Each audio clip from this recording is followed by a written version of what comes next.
Mes camarades,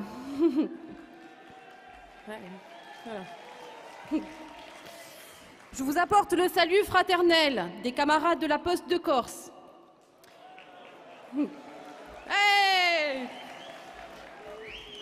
Il n'est pas besoin de rappeler à cette tribune que le service public est mis à mal, voire à mort dans notre société. Pour notre région, la Corse, essentiellement rurale, cela a un impact considérable à tous les niveaux. Et lorsque nous voyons une entreprise comme la Poste afficher ses intentions de manière déguisée de se retirer de l'île, nous avons toutes les raisons de nous inquiéter très sérieusement, mes camarades. En décembre dernier, nous avons rencontré le PDG de la Poste pour lui faire part des retombées dramatiques en termes d'emploi que le plan stratégique qui veut développer sur l'île va amener un plan stratégique mortifère qui nous retire toute activité à valeur ajoutée.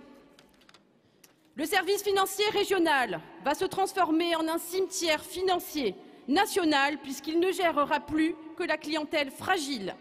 Pour les bureaux de poste, une disparition programmée avec la mise en place des points de contact commerçants et partenariats communaux. Pour le courrier, une sous-traitance de l'activité par la concurrence. La Poste, en gros, va devenir un simple logo.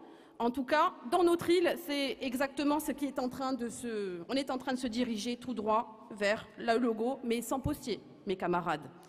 En fait, ce plan stratégique n'est ni plus ni moins qu'un plan social déguisé.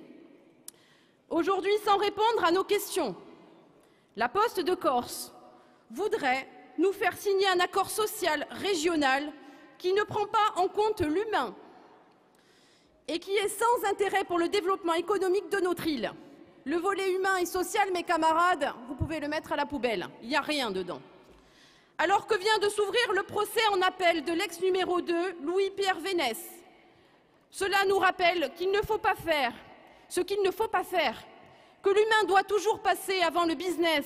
Et donc la triste histoire de France Télécom, Orange, ne doit plus se reproduire. Autant vous dire, mes camarades, qu'on va droit dedans. On y est.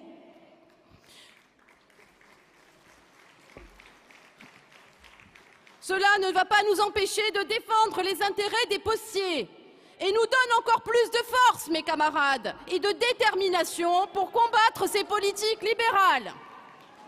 Le syndicat votera le rapport d'activité de trésorerie. Vive la CGT, Force ouvrière, et vive le syndicat FO La Poste.